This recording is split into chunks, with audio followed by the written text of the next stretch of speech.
Well, got to start our Thursday off right. Just got the Webbot report, of course, doing that video as well. And we got a little bitsy problem with auto loans. Yep, auto loans. Not looking good.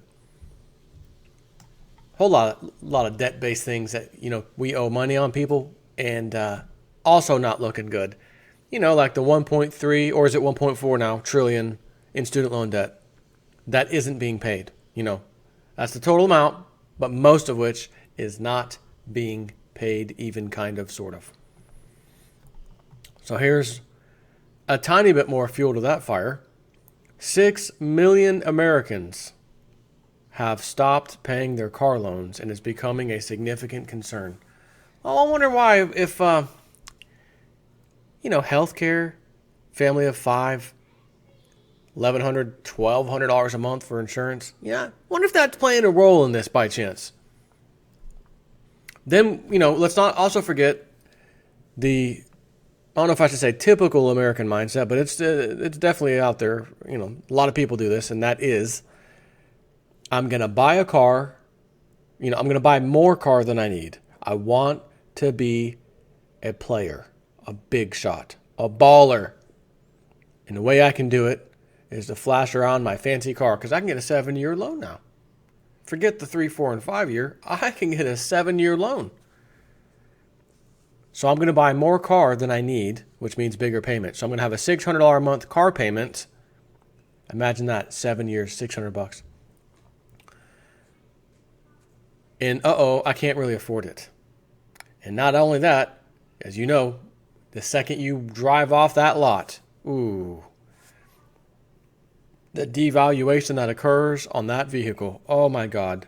And it's times like this when I look at myself and say, I got to be proud of myself. I have a junky beater. I mean, it doesn't look too awful, but I have a freaking junky beater 2004 Crown Victoria Police Interceptor auction car. Bought from a dealer that buys strictly from police departments and auctions. Got a good deal on it. $2,800. I put 2 front wheel rotors on there. That's it. That's all that I've had to do to that car. And being a former mechanic, yes, I did it myself. Went onto eBay, found the wheel hubs, super cheap. Got both of them. Came with the little anti-lock brake sensor as well. Fantastic. Put it in. Sweet. I can turn around and sell that car for pretty close to near that price. You ain't buying a $50,000 car under any stretch of the imagination, under any amount of time, and selling it for $50,000. Not going to happen. 6 million Americans have stopped paying their car loans. And it's becoming a significant concern. No kidding. There's a lot of talk out there about the auto loan market right now. Hedge fund manager Jim Chanos said that the auto lending market should scare the heck out of everybody, while the auto lending practices of some used car dealerships has been given the John Oliver treatment on TV. It's a topic we've been paying attention to as well. In a presentation in September at the Barclays Financial Services Conference, Gordon Smith, the chief executive for consumer and community banking at my favorite bank, JP Morgan, set out some eye-opening statistics on the market. Now the New York Federal Reserve is taking a closer look at the market. In a blog published Wednesday on the New York Fed's Liberty Street economic site, researchers highlighted the deteriorating performance of subprime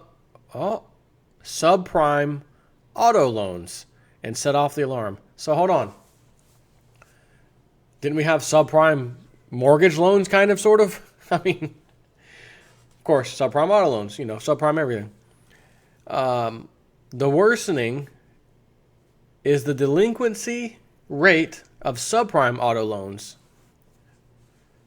The worsening in the delinquency rates of subprime auto loans is pronounced, with a notable increase during the past few years, the report said. To be clear, the overall delinquency rate for auto loans is pretty stable and the majority are performing well. There are, however, signs of stress in the subprime market segment, which has seen rapid growth. And here are the key numbers from the report.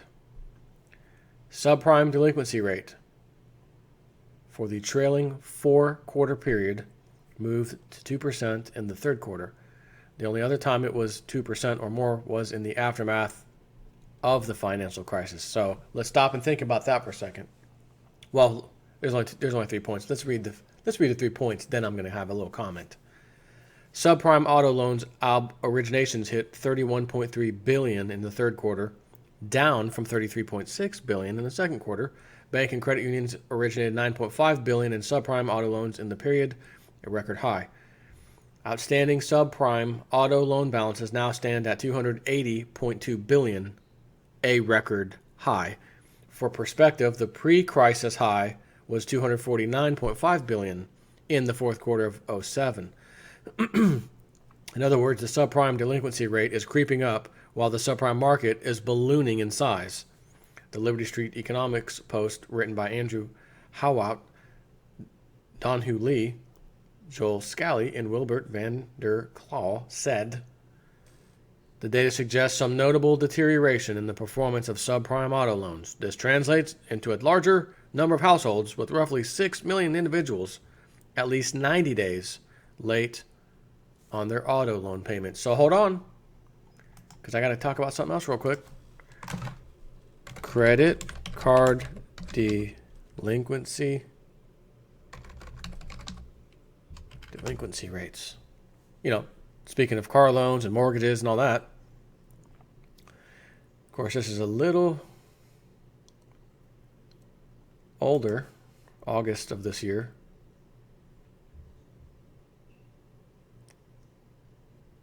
We have a huge peak.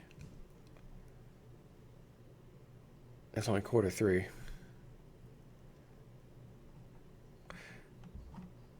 Let's take a look at this little chart, because this is interesting, actually. This almost doesn't even make sense to me, to tell you the truth. Delinquency rate on credit card loans, all commercial banks. Are you telling me that quarter 1 2015 is down to record-breaking lows? Of course, you see we hit 2016 and it starts going back up.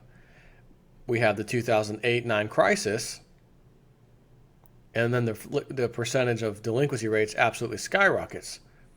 So, what happened? Did everybody with credit cards go bankrupt all of a sudden, which is why the next leg down is so massive? That doesn't make sense to me. I want to see Federal Reserve charge-off. That's 2015. I want something pretty accurate. Delinquency rates rising. Is a new crisis approaching? This is from July.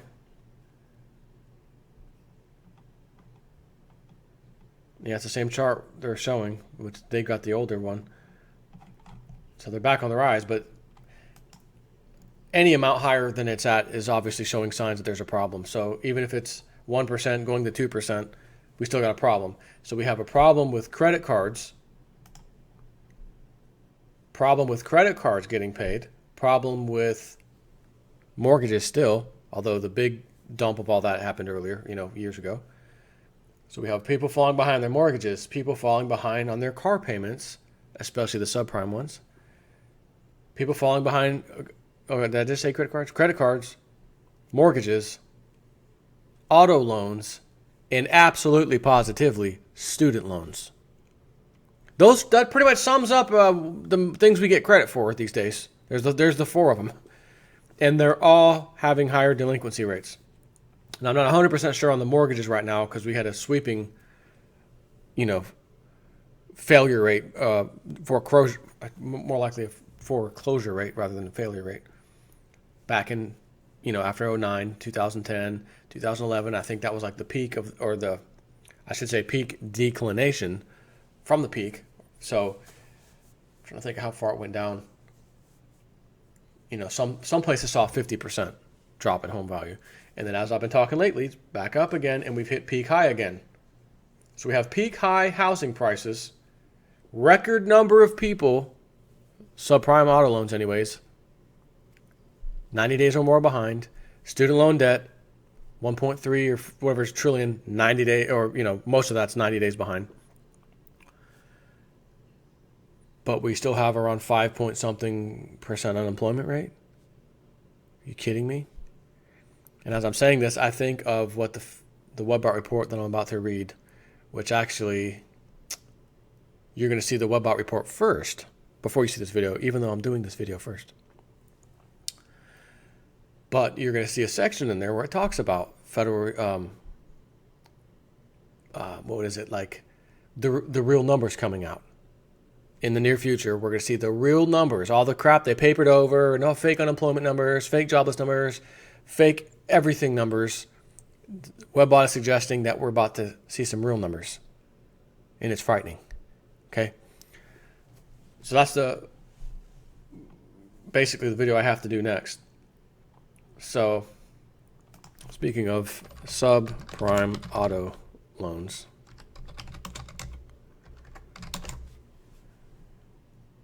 a subprime mortgage is a type of loan granted to individuals with poor credit histories, often below 600.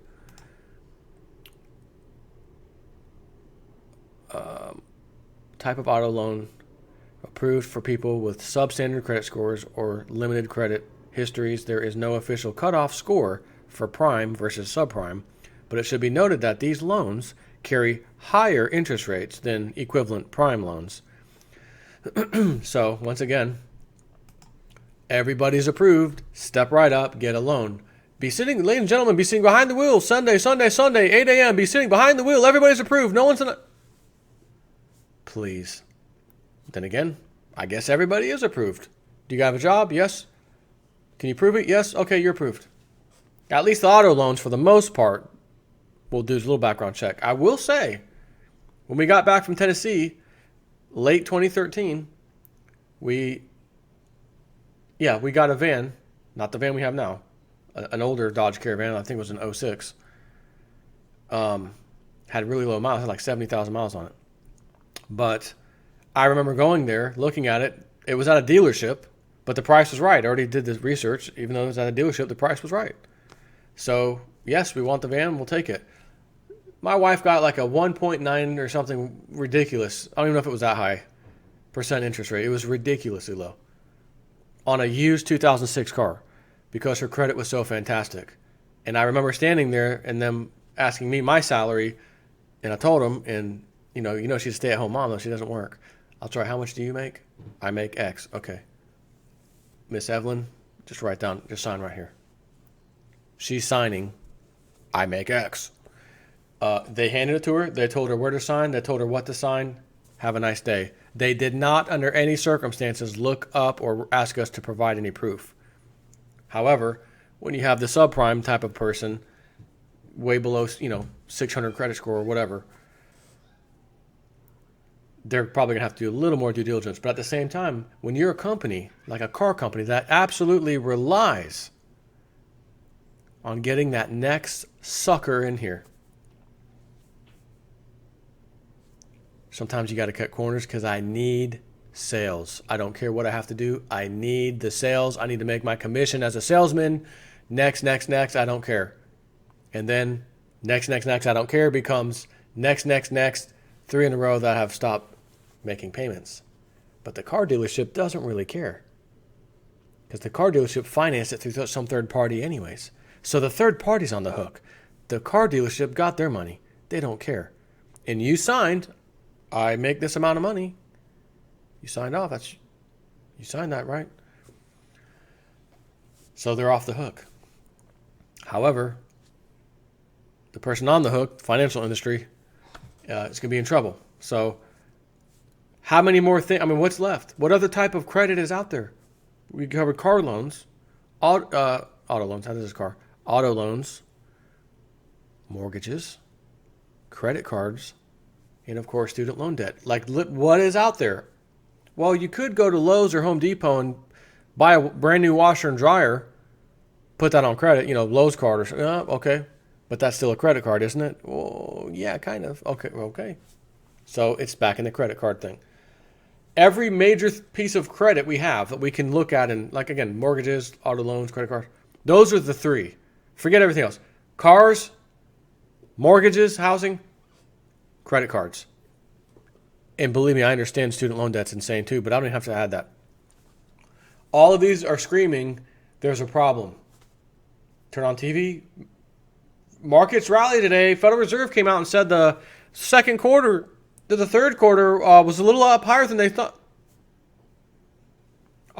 What's stopping these people from just, you're the bozo at CNN today? Yeah. Here's your script. Read your script. It'll be on the teleprompter. I'm Jason at 4 with CNN. Today, markets ended 25 points up in the Dow due to news at the end of the day. Last 15 minutes of the trading session, Federal Reserve said that who cares? It means nothing. It's say anything. Unemployment's 5%. Let's give Barack Obama the Nobel Peace Prize. Remember that one? Just takes office. Nobel Peace Prize. Here you go. What? Give him some time to do something. You mean like keep droning people over there and hitting the civilians on accident? In the hospitals? Got the hospitals 3 times. We had the GPS. We somehow missed. Got it. We had the GPS at the hospital. We knew it wasn't a target, but it became a target. Sorry about that. Remember that one several months ago? Nobel Peace Prize. Gotta love it. I'm off to do the WebBot now. Cliff gave it to me earlier in the day while I was at work, so of course I can't do it then. But I'm pleased to do it now. Take care.